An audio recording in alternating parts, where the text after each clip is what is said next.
superado uno de los momentos más difíciles de su vida, Luisa regresa.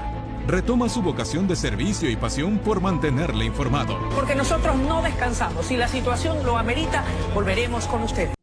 Amigos de Energía Total, muy buenas noches y bienvenidos. Como todos los jueves, nos encontramos para compartir este segmento denominado Héroes de la Comunicación. Y hoy tengo el honor de tener una visita muy especial, una comunicadora guayaquileña de mucha experiencia, que en los últimos años la hemos seguido en la pantalla de RTS como presentadora de noticias y también como reportera.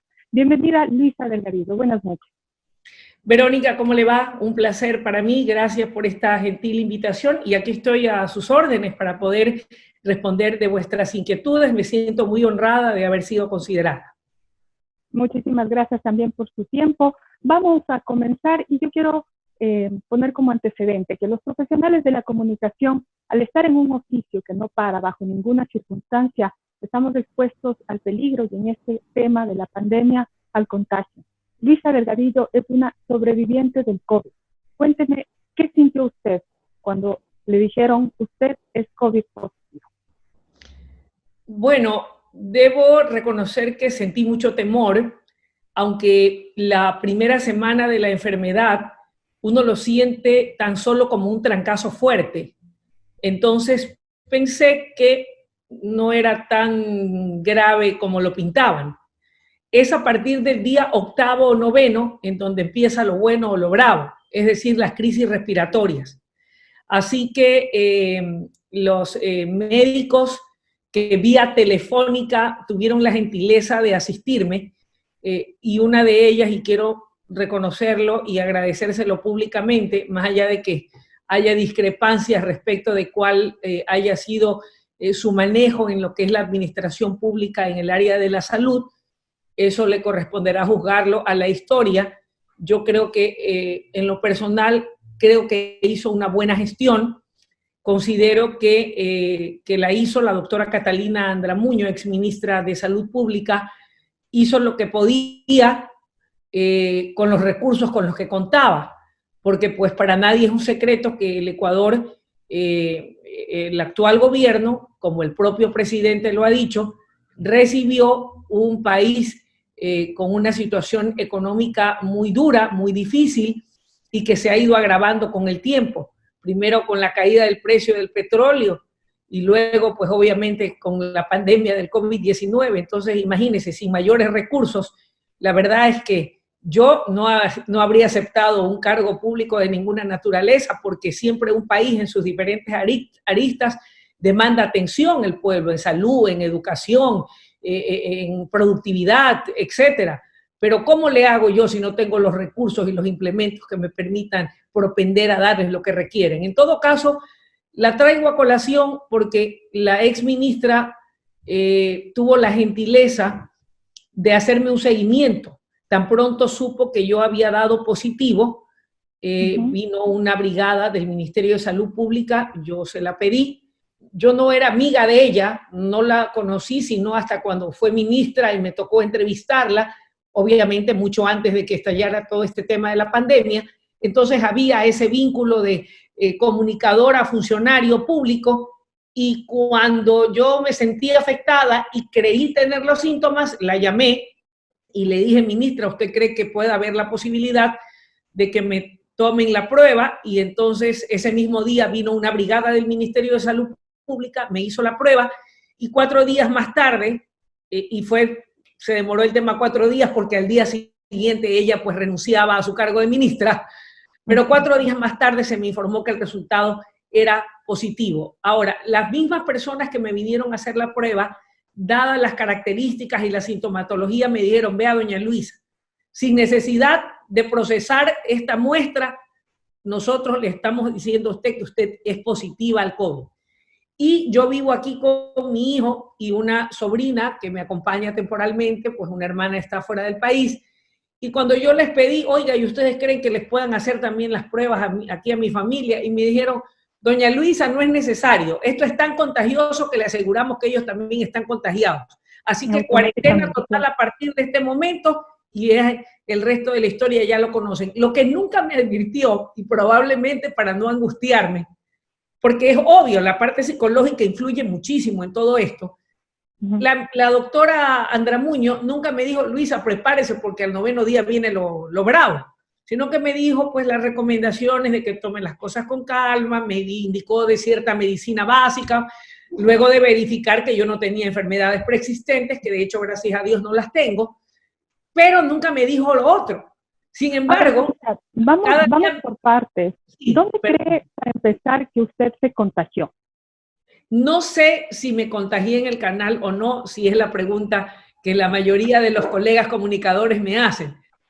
Bueno, podría haber sido. En relación con las personas que estaban en la entrevista. Podría haber sido, porque yo obviamente tenía muchos inventados en vivo y muchos ministros de Estado y gente de gobierno y gente también que trabajaba en el sector de la salud pública.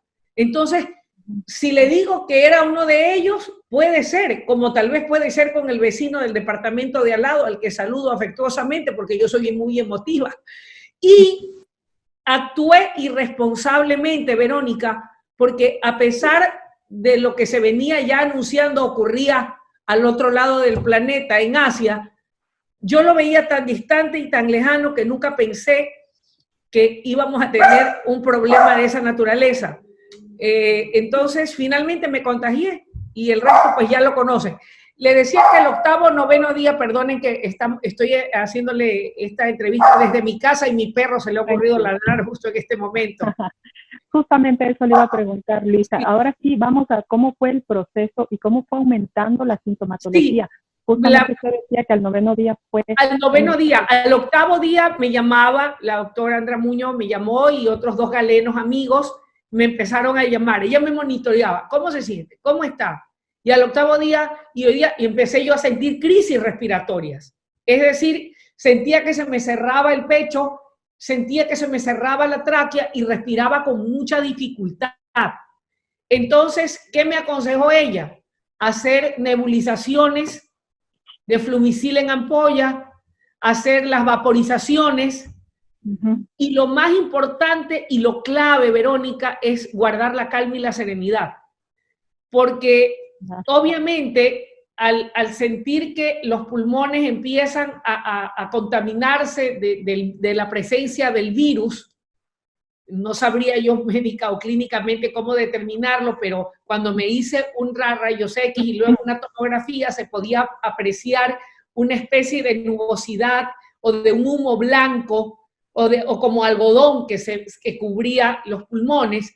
Entonces entra menos oxígeno. Y la clave está en que si usted mantiene la serenidad y la calma, puede controlar el ritmo de la respiración con esa menor cantidad de oxígeno. Si no, las personas con efisema pulmonar o el Puma, recuerde usted el cantante que vivió tantos años con graves problemas de respiración, pudo vivir, sí, o sea, puede respirar, pero tiene que hacerlo con menos cantidad de oxígeno. Pero si la persona entra en desesperación y se angustia, entonces es obvio que se acelera más el corazón y va a propender, así no tenga una enfermedad persistente, lo va a conducir a la muerte porque se va a asfixiar. Pero qué tan fácil es controlarse sabiéndose en ese estado de salud. ¿Cómo fue para usted ese proceso? Tuve también apoyo espiritual de amigos muy queridos, y la quiero citar, mi amiga María Fabiana García. Ella es una mujer de mucha fe, maravillosa. Yo soy una mujer creyente, pero ella apenas se enteró de que yo estaba contagiada y fue de los primeros días, inmediatamente se puso en contacto conmigo, me pusieron en cadenas de oración y ella particularmente me daba mucho aliento, mucho ánimo, oraba conmigo. Yo también rezo el rosario todos los días desde hace 1 año y medio, por una promesa que le hice a la Virgen, por un milagro recibido por un familiar. Entonces me apegué mucho a la fe y gente muy buena, familiares, amigos, oraron mucho por mí y yo logré manejar y superar las crisis respiratorias, a pesar de que sí sentí que en unas 2 oportunidades pensé que no iba a lograr sobrevivir. no es que perdía la fe, sino que sentí que podía haber ya llegado mi momento y hubo un instante que yo dije, ok, Señor, creo que hasta aquí llego, y vino una resignación de aceptar que si ya esa era la voluntad de Dios, pues bueno, tenía que asumirla. Pues imagínense, si el Hijo de Dios murió, con mayor razón esta pecadora. Entonces, sí recuerdo que le dije a mi hijo, no creo que amanezca, y vino el discurso aquel de, mira, la situación de esta casa es esta situación de estas cuentas está en esto está en orden, no te dejes sorprender de esta manera, un poco dejarle claro el panorama de lo que podía suceder, porque siendo él un hombre joven de 25 años, obviamente se afectó, pero no en el mismo grado que yo. Y recuerdo que él me dijo, madre, no te quiero oír hablar así, tú eres una mujer de fe, tú eres una mujer fuerte, has sido mi referente toda la vida, has sido mi padre y madre, y no te me caigas ahora. Tenemos muchas cosas que vivir y compartir juntos. Claro. Y bueno, yo creo que eso sumado claro, yo quería vivir la vida a pesar de todo, como dice la película, es bella y tiene momentos maravillosos. Y eso me dio la fortaleza, pero por sobre todo, y no quiero dejar de reconocerlo, es la voluntad del de arriba. Digan lo que digan, es él el que determina cuándo llega el día y la hora y si le decide dar una oportunidad o no. O sea, estamos en las manos de Dios y sé que estoy viva por su misericordia y porque Él todavía me quiere aquí en la tierra y seguramente tiene un propósito de vida para mí. Sin duda, Él es el único que nos dispone. Ahora, Luisa, entiendo entonces que usted no requirió hospitalización y los cuidados todos fueron en casa. Exactamente. Hice vaporizaciones, nebulizaciones, no necesité tanque de oxígeno. Ahora, esto no quiere decir que yo no sentí la muerte. Claro. Sí, le puedo asegurar, Verónica, que la sentí. Lo que ocurrió fue que en 2 ocasiones que yo contacté a uno de los galenos, el doctor Freddy Rodríguez también, que se portó espléndido conmigo, y le dije, siento que no puedo respirar, siento que me ahogo, necesito un tanque de oxígeno, necesito oxígeno porque no creo que pueda sobrellevar esto. Recuerdo que él por teléfono me dijo, ok, ¿no te sirven las nebulizaciones? Y le dije, no siento que me hacen lo suficiente. Entonces me dijo, bueno, Luisa, prepárate, me dice, para que puedas irte de inmediato a un hospital o a una clínica. Y le dije, bueno, perfecto, pero ahí me van a poner algún tanque de oxígeno. No, me dijo, te vamos a entubar. Cuando me dijo, te vamos a entubar, óigame, Verónica, no sé, pero automáticamente sentí que comencé a respirar. Porque es psicológico. Y yo siempre he creído, tal vez estoy equivocada, que el entubamiento de una persona es algo así como que el principio del fin. Pienso que son pocas las personas que una vez entubadas por cualquiera otra patología, no necesariamente por el tema del COVID, es ya en un caso extremo y grave, y a veces no se mueren por la patología que llevó al entubamiento, sino porque incluso en los hospitales a veces pues también hay bacterias y llegan a contaminarse por el estar con el tubo abierto y hacer esa traqueotomía. Entonces, créame lo que cuando me dijo, no, lo que vamos a proceder es entubarte, yo le dije, ¿sabes qué, Freddy? Creo que comienzo a respirar mejor. Fue psicológico. Y entonces dije, no, yo entubada no. Dije, aquí me las aguanto y trataré, y puse todo de mi parte. Cada vez que me daba una de estas crisis podían haber durado entre 15 a 20 minutos y yo lo que hacía era tratar de tranquilizarme. Caminaba, me ponía de pie, hacía las vaporizaciones, me serenaba, respiraba profundo, oraba y empezaba a desacelerarse mi corazón. Al tratar de guardar la calma y la serenidad, automáticamente se relajaba toda la caja torácica y entonces sentía que podía entrar mejor aire a mis pulmones y así pasaba la crisis. Por eso es vital guardar la serenidad y la calma, porque si no ponemos de nuestra parte, al momento de que producto de la enfermedad y de que se van copando y tomándose los pulmones, se va cerrando la caja torácica, y si encima usted se altera y se pone tenso, todo se contractura y entonces es más difícil respirar. Por eso es vital guardar la serenidad y la calma. Así es. Bien, ahora Luisa, coméntenos, nos decía que usted vive con su hijo, con una sobrina, todos ellos también fueron contagiados. ¿Cómo se Sí, manejó el entorno? ¿Cómo fue ese proceso, ese convivir en familia? Eh, Obviamente usted decía que era la más afectada, sin embargo, sí. ellos también debieron sentir unos síntomas. ¿Cómo se apoyaron en ese proceso? Bueno, fue una gran bendición todo esto. Dicen que detrás de una cosa dolorosa o lamentable siempre hay también aspectos positivos. Todo tiene lo bueno y lo malo. Uh -huh. Lo malo era haberme contagiado y haber visto de cara a la muerte y sentir que me moría y no era nada simpático, sin duda, es horrible. Lo bueno de esto, más allá de que mi relación con mi hijo siempre ha sido una relación extraordinaria, ha habido una simbiosis y una química única, es mi único hijo y somos muy unidos. Y él siempre me dice, mami, somos un equipo, y él es un hijo maravilloso, soy una mujer bendecida. Yo sé que, mire, dicen que aquí está el cielo y el infierno, y el cielo yo ya me lo gané con ese hijo. Y él, en esta oportunidad, que también estuvo afectado, obviamente la sintomatología, por ser más joven, fue mucho menos intensa que lo que yo sentía. La de mi sobrina ni hablar, ella veinteañera, para ella fue como una gripe más. Mi hijo sí tuvo un par de días la afección respiratoria, pero lo manejó mucho mejor que yo. Pero el que estaba a cargo de la casa y haciendo teletrabajo, él es abogado de una compañía, y hacía teletrabajo, cocinaba, mi sobrina era su asistente técnica y encima cuidaba de mí y de él. Él se encargaba de las medicinas, él era el capitán del equipo y demostró, porque siempre ha sido un joven con una capacidad de liderazgo que le ha demostrado en su vida estudiantil, colegio, universidad, etcétera, y en su trabajo. Por favor, comadre, ayúdame con esto. Perdonen, la mascota es muy, se altera demasiado. En todo caso, lo que le decía es que él demostró esa capacidad, ese amor a su madre, esa entrega y ese autodominio y esa determinación por la vida. Él jamás se mostró ante mí debilitado. Luego, cuando ya todo pasó, me confesó que durante los 2 días que él sintió la crisis respiratoria también se sintió muy mal. Pero como me dijo, madre, yo te veía peor a ti, si yo no te daba aliento era peor. Como quiera, me dice, yo era más joven y lo manejaba mejor que tú. Pero lo bonito de esto es que si usted se fija, hay una particularidad, Verónica, que siendo los 3 los que vivíamos aquí, estar a los 3 contagiados, no hubo necesidad de que yo me encerrara aislada sola en un dormitorio, sino que todos estábamos en cuarentena los 3.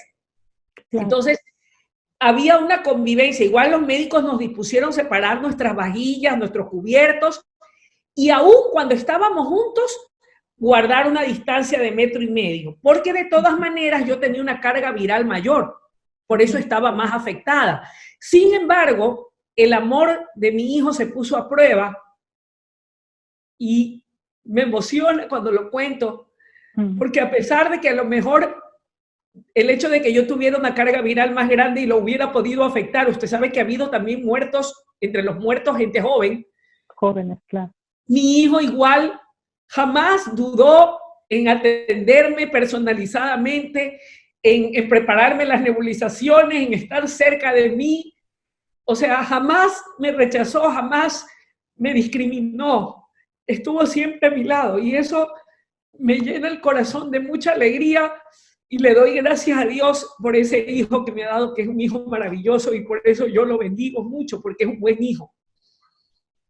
Amén, Luisa, que sea así y que se haya fortalecido este lazo es realmente muy emotivo para todos quienes le estamos escuchando y viendo su reacción. Realmente es una experiencia, se entiende que fuerte, pero que sin embargo, como usted mismo decía, tiene cosas positivas. Y queda claro que más allá de los cuidados y la medicación, el apoyo, el sentir el amor, el no sentirse sola y el autocontrol fue lo que le sacó adelante. Sin duda, y sobre todo de la mano de Dios. Mire usted que yo le conté que yo ya desde hace 1 año y medio, por un milagro que me hizo la Madre de nuestro Señor Jesucristo, yo soy católica, sin embargo tengo amigos de todas las religiones, pienso que Dios es uno solo, más allá de la forma distinta en que ya sean los protestantes, los testigos de Jehová, los evangélicos, su forma de ver las cosas, pienso que Dios es uno solo, pero yo ya tenía ese acercamiento. La madre me acercó a Jesús por ese milagro y ese ofrecimiento que yo le hice a ella de rezar el rosario hasta el día que yo me muera y yo tenga uso de razón y esté consciente, lo haré en gratitud a ella. Y ella me llevó a su hijo me lleva al Padre. Y yo, a raíz de ese momento, era una católica muy tibia hasta antes de ese episodio de año y medio. Y no le digo que voy a la iglesia todos los domingos, ni mucho menos, pero sí le puedo asegurar que oro todos los días y le doy gracias a Dios, y es una cadena, ¿no? Lo uno lleva a lo otro. Y yo desde hace algunos meses atrás, yo diría que desde el mes de septiembre o agosto, yo sentía que Dios me decía en oración, no solo me ores, escudriña mi palabra. Y yo tengo mi Biblia católica y a veces revisaba alguno que otro pasaje, me gustaba leer, pero muy eventualmente.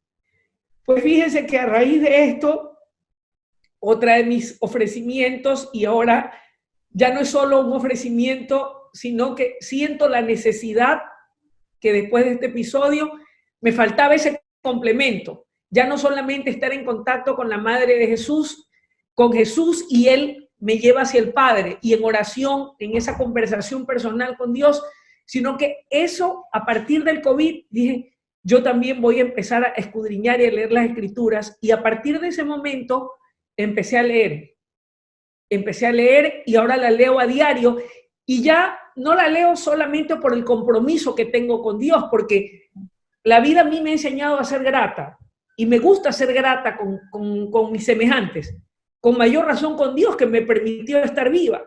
Entonces, si yo cuido de que si mañana usted me hace un favor a mí, Verónica, yo, si la vida sigue y usted necesita algo de mí, yo haré lo que sea por corresponderle, porque en la vida hay que ser grato. Hay que ser con mayor razón con el Creador. Entonces, no solo por el compromiso de quedar bien con Él, cuando digo compromiso, entiéndase en el buen sentido de la palabra, de que mientras me estaba muriendo, leía la Biblia todos los días, pero como ya me curé, me olvido y la dejo a un lado. No.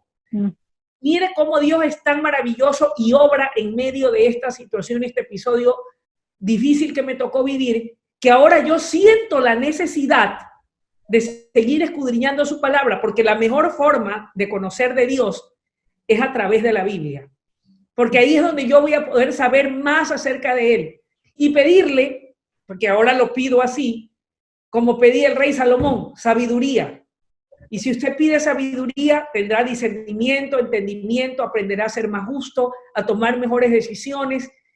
Tengo muchos defectos, soy una pecadora consumada igual, pero Dios ama al pecador, no al pecado, y yo le pido sabiduría día a día para que me ayude a mejorar, a cambiar mis defectos y a ir a ese proceso de conversión que le espera. Quiero ser y poder ser luz en la vida de las demás personas, no soy perfecta, me gusta ser solidaria con el prójimo y siempre que yo pueda servir o ayudar a alguien, lo haré de buen corazón.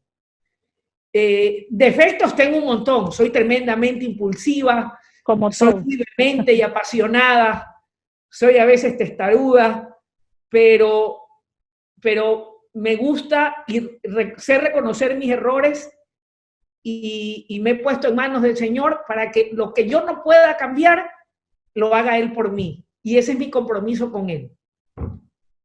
Importante su reflexión y sobre todo el mensaje que nos está dando, porque obviamente usted sintió y padeció el COVID, sin embargo, el estar en casa, el verse cambiada totalmente la rutina, a todos creo que nos está generando un proceso, una transición o como usted decía, una conversión. Sobre la base de su experiencia, ¿cuál sería el mensaje que le da usted a todas las personas que nos están siguiendo en este momento? Bueno, yo creo que la lección de vida que a mí, en lo personal, me dejó y que tal vez pueda ser un espejo para que quienes en este momento, ya sea que estén afectados de COVID o no, si no lo están, bendito sea Dios, es una experiencia que no se la deseo a nadie, es dura, pero si están en casa, aprovechen a su familia. la vida es muy corta y es muy frágil. No sabemos cuándo no vamos a estar, así que aprovechemos para estar más unidos, para acercarnos a Dios, para compartir esos momentos en familia, para valorar aquellas cosas que normalmente no valoramos. Mire usted, yo vivo en un departamento y tengo un balcón en donde tengo unas bonitas plantas. La persona que laboraba antes, a quien tuve que despedirla, no porque quería, sino porque esto me dejó golpeada económicamente y aunque tengo mi trabajo, el hecho de la situación del trabajo doméstico, la persona no puede venir porque se puede contagiar o podría yo reinfectarme, no sé su entorno, finalmente pues se la debió cancelar, pero ella es una dama al que yo le agradezco mucho, Leonor se llama, y tenía mis plantas maravillosas, unas manos para las plantas bellísimas, mis plantitas bien bonitas, y yo solo me recreaba mirándolas. Pero ahora, en esta cuarentena obligada, en donde, claro, voy al canal y el resto de mis actividades las hago teletrabajo, también tengo otros trabajos que son teletrabajo, pero también me permitió, mis pobres plantas estaban marchitándose y descuidadas. Y entonces yo recordé que ella me dijo un día, le digo yo, oiga, usted tiene unas manos maravillosas, le digo, yo no puedo. Y me dijo, hay que replantarlas cada cierto tiempo, cambiarles la tierra. Y había una en particular, que es una orquídea, que mi hijo me regaló para un cumpleaños hace unos 6 o 7 años atrás, que siempre la tuve y siempre estaba florecida y ella la tenía bella. Y empecé a ver que se marchitó. Y eso me partió el alma, porque yo decía, se pueden morir todas, menos esta que me la regaló mi hijo. Así que me compré 2 sacos de tierra de sembrado y aproveché y empecé a hablarles con cariño a mis plantas y las replanté todas y yo jamás he sido jardinera. Y mire usted, ellas son vida, nos dan alegría. Entonces, algo a lo que yo jamás le prestaba atención, porque lo hacía la persona que trabajaba en casa, ahora es parte también de mi rutina y de mi actividad. Son seres vivos, nos alegran el hogar, el ambiente, y uno va aprendiendo de detalles sencillos que nos da la vida, como el ver el amanecer, como el dar un abrazo que bueno, ahorita en casa ya no lo podemos dar los 3 que sabemos que estamos sanos. Compartir el momento de la comida, del almuerzo, de la cena, de la oración, son momentos maravillosos. Y la vida es tan frágil y tan corta, y solo Dios sabe el día que nos llama a su presencia, que debemos aprovecharla a plenitud de las cosas sencillas. De las cosas sencillas como el cuidar una planta y hablarle con cariño para que retoñe y se ponga hermosa. Ese es el mensaje que les decía. Aprovechar las cosas sencillas de la vida. Lo bello de la vida está en lo más sencillo. Luisa, yo le quiero agradecer por su tiempo, por abrirnos su corazón, por contarnos su experiencia y realmente darnos un mensaje muy emotivo y muy llegador. Verónica, a usted, a su programa muy prestigioso, a toda su respetable audiencia, y gracias por haber considerado a esta humilde servidora para compartir mi experiencia, que espero sea luz para aquellas personas que a lo mejor todavía no han vivido esta enfermedad, que es dura, dolorosa, pero que también deja episodios y lecciones muy hermosas. Mi acompañamiento y solidaridad para quienes han perdido a sus seres queridos, pero hay un Dios grande y poderoso que seguramente les dará la fortaleza y sabrá el por qué llamó a esas personas a su presencia. Gracias. Muchísimas gracias. Muchísimas gracias. Gracias también a nuestros seguidores. El mensaje que hoy nos deja Luisa Delgadillo está muy claro. Revaloremos lo que tenemos en nuestro entorno y, por supuesto, no dejemos de ser responsables y cuidarnos. Conmigo será hasta el próximo jueves en otro segmento Héroes de la Comunicación. Gracias por su compañía. Madre de Dios, ruega por nosotros. Dios ha sido su médico de cabecera, el que puso en su camino la guía profesional adecuada para sobrellevar el impacto del COVID-19. Aunque Luisa Delgadillo ya pasó los días más complicados de la enfermedad, indica que ha vuelto a nacer, fortalecida con el amor divino, abrigada con el calor familiar y una llama que sale de lo más profundo de su ser.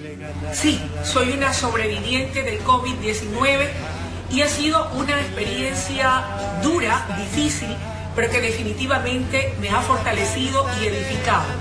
Me permitió poder reflexionar sobre la fragilidad de la vida y sobre la grandeza de la misericordia de Dios. Señala que hubo una etapa crítica entre el 8º y el 14º día, donde sintió ataques respiratorios y nos habla del tratamiento que le funcionó. Pues fue la medicina básica, la medicina para bajar la temperatura, antibiótico durante 7 días, particularmente en la segunda semana de la enfermedad, y también hice nebulizaciones y vaporizaciones con hojas de eucalipto y mentol. Vital no acostarse boca arriba, sino hacerlo de lado o boca abajo. Cuando vienen estas crisis respiratorias, que en lo personal fueron en mi caso unas 4, caminar, sentarme, orar y guardar la calma y la serenidad. Y ese estado solo lo logró a través de la oración. En su Biblia, en el libro de Isaías, en el capítulo 41, en el versículo 10, uno que dice así, en donde Dios se dirige a nosotros y dice: no temas, pues yo estoy contigo. No mires con desconfianza, pues yo soy tu Dios. Yo te he dado fuerzas, he sido tu auxilio y con mi diestra victoriosa te he sostenido. Así queremos verte siempre, con una sonrisa en tu rostro. Tu segunda familia te espera. Los televidentes ansían escuchar la voz predominante de las noticias. Porque nosotros no descansamos. Si la situación lo amerita, volveremos con ustedes. Bueno, no quiero cerrar esta intervención sin dejar de agradecer todas las innumerables muestras de cariño de la teleaudiencia, de quienes a través de las redes sociales me escribían preguntándome cómo estaba, deseándome mejoría, diciendo que estaban orando por mí. Yo creo que todo sumó el apoyo incondicional de mi familia, de mi hijo, de mis amigos, de la empresa, mi oración permanente para todas aquellas personas que como yo están batallando contra la enfermedad, y mis condolencias a todas aquellas familias que han perdido a sus seres queridos. Que Dios les dé la fortaleza. Informó Adriana Peralta.